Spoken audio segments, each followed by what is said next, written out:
I apologize for the clickbait.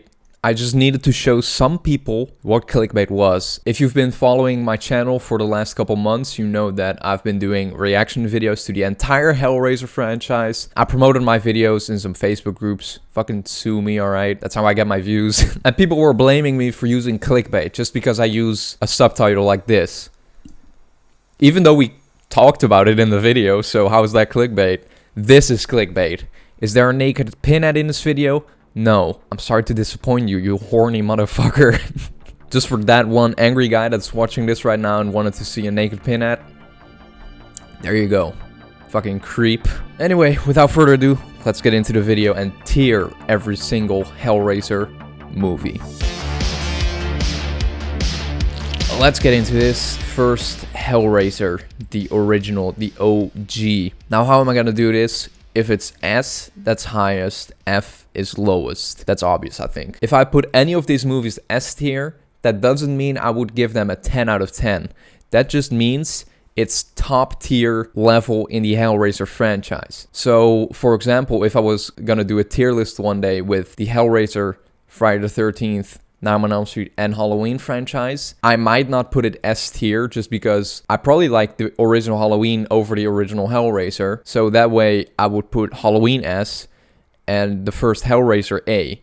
You know what I mean?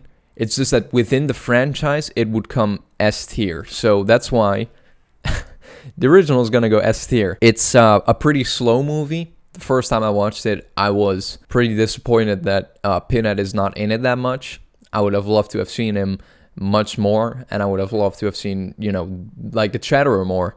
In that first movie, the Cenobites are so strong and so iconic, and aesthetically, it's such a beautiful film.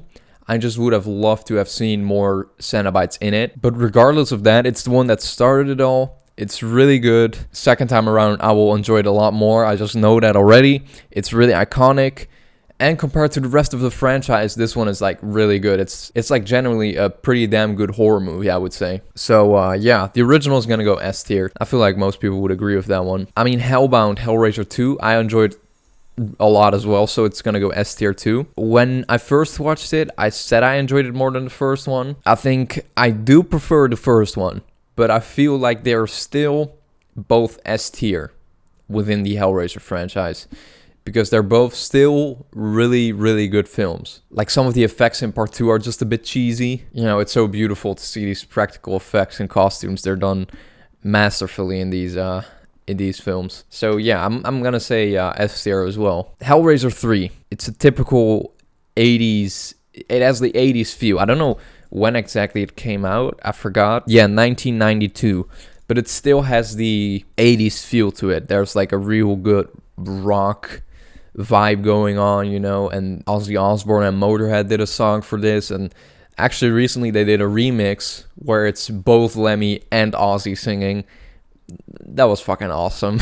So yeah, Hellraiser 3, I probably enjoyed the most of the first three, so without a doubt it's going S tier too. Hellraiser 4, Bloodlines. Now, I feel like over here I'm gonna be a bit controversial. Hellraiser 4 is my favorite in the entire franchise. I'm sorry, but it is. I enjoyed it the most. I think it's so much fun. So far, I've only seen the entire series once. There's not a single film I rewatched yet. But if I'm gonna rewatch a Hellraiser movie, then it's gonna be this one. Hellraiser 4 was so entertaining and it's just so much fun. It has a lot of iconic sequences. That's one that I really remember. It's not that forgettable as most in the series. I really love Hellraiser 4, so without a doubt, that one is going S2. Hellraiser Inferno. Now, this is one by Scott Derrickson, who is a fucking awesome director. Doctor Strange was one of my favorite Marvel movies when I was younger. I mean, it only came out in like 2016, but I was 13 at the time, and I remember seeing it in theaters. I loved it. It's funny how things work sometimes, because like with Sam Raimi, I was growing up with Spider-Man, and now I love Sam Raimi for The Evil Dead. With Scott Derrickson, it's like, I loved him for Doctor Strange growing up, but now I love him for Sinister and Hellraiser Inferno. I love Hellraiser Inferno. I think it's such a cool film. I think the concept is really awesome. I love it. The twist at the end is so awesome, and like it would have been a C movie probably, or a B movie. I'm gonna put this one A because of the ending. The ending just kicked this movie up its ass and shut it to heaven, and that's why I love Hellraiser Inferno. Also, really, really iconic imagery. Scott Derrickson's direction is masterful in this one. Yeah, Hellraiser Inferno is just so much fun, man. I really enjoyed that one. Hellraiser Hellseeker. Oh boy, this movie sucks. This is the worst one in the series. I said it. I did. It's worse than Hellraiser Revelations in my opinion. This movie does not feel like a film. It lacks any structure, and it's laughable. It really is laughable because there are so many dream sequences in this film. It's like to the point where you just get tired of it. It's just fake scare after fake scare, and that's not what horror is about, you know? I can do with a couple fake scares. It's like a fun trope, you know? But in this movie, it's just over and over again, and at the end, you don't even know what's real or not, which I guess with like Joker, that works. With Hellraiser Hellseeker, it doesn't work at all. It's so fucking awful. I hate this film. And the fact that they brought back Kirsty for this one, and her character is completely off in this film, by the way, it sucks. Alright, Hellraiser, what is it? 6. You bring back Kirsty, finally. And then this is what they do. It's like they had such a good... They were just like, another good Hellraiser film. This is gonna be so awesome. And then just... BAM! Just smashed it through the fucking ground and fucking ruined everything. This movie is awful. I fucking hate this film so much. I don't think I'll ever watch it again. The effects are absolutely laughable. I mean, here's a clip from my reaction. What the fuck was that shitty CGI? That was really bad CGI. Whoa, dude. Did Joshua really just kill himself? Look at that. Oh no, he killed himself yet again. I mean, come on, what the fuck is that? I think I did better in terms of special effects. This movie is making me sad, honestly. There are some cool special effects near the end, as I said in my commentary. But other than that, nothing is good from this film. Doug Bradley is fine in it, but I mean, that's to be expected at this point.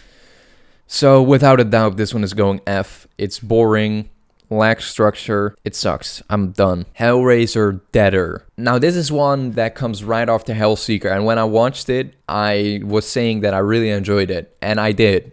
I did really, really enjoy it. I just took my mind out of the world for an hour and a half, and I had a lot of fun with it. But I feel like I was too light on it during that reaction.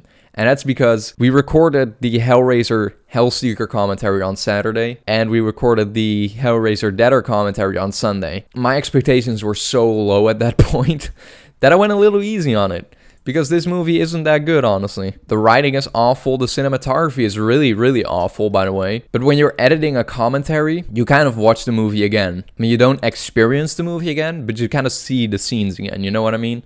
And there were a lot of instances where there are like random zoom-ins or like camera movements, like handheld, and it doesn't make sense. Rick Boda isn't a good director, I think. At least in these movies. I haven't seen any of his other films. The story is a lot more interesting. The characters are really interesting and likable, but it's still really not a good film, which is why I'm gonna put it C. Hellraiser Hellworld. Now, I really enjoyed this film. It's like the new nightmare of the Hellraiser franchise in a way, but they don't sell it enough for me. You know, we should have really stood behind the concept of this is a really meta film.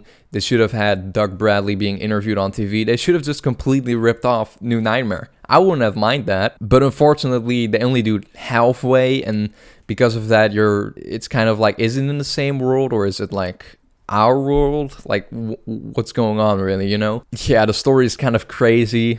And the twist at the end, like, I really had to think, like, what the fuck is going on? Like, I didn't really understand it at first. Lance Henriksen is awesome in this film. He's one of my favorite actors. I love that guy. Yeah, visually, it's a really fun film. I gotta say, when I watched it, I really enjoyed it, but it's really forgettable. Like, a week after, I kind of forgot about it completely, which is why I'm gonna say Hellraiser Hellworld will go B. It's a little better than Deader, but it's worse than Inferno, that's for sure. Hellraiser Revelations. Now, I already said that I prefer this one over Hellseeker. However, Hellraiser Revelations isn't good. I'm just saying that the story is a lot better. There's not as many dream sequences and fake scares. Some of the visuals are really good. I mean, Pinhead looks like garbage, let's just admit that. But some of the visuals are really good, though.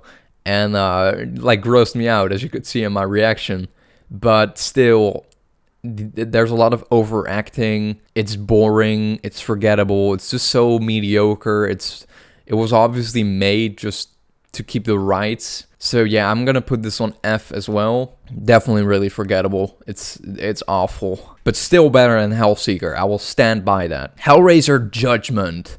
Now, Joshua really loved this film, and he thinks it's the best in the franchise. I disagree, because, again, it was really forgettable. It looks bad in terms of color palette. It just looks really boring. I mean, it's to be expected with, like, a straight-to-DVD movie, but still. Paul T. Taylor is a lot better as Pinhead than whoever played Pinhead in Revelations. Judgment is pretty good. The ending also is kind of like, it makes sense to end this way, to end the franchise this way. Now, obviously, they're gonna make the HBO series or movie or whatever. I don't know what's going on exactly, but I know there's more coming, but I just wish they had Doug Bradley for this one, man.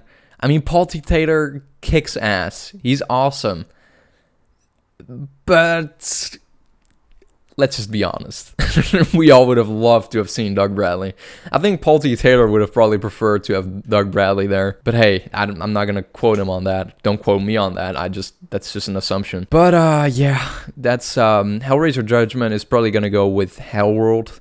I still prefer Inferno, but Judgment is really good. So let me know in the comments below if you agree or not. Absolutely tear my opinion apart, tear my personality apart, say I'm a pretentious piece of shit if you desire. Yeah, thank you so much for watching. If you want to see more Hellraiser content, I'll put the playlist to all my Hellraiser content in the outro.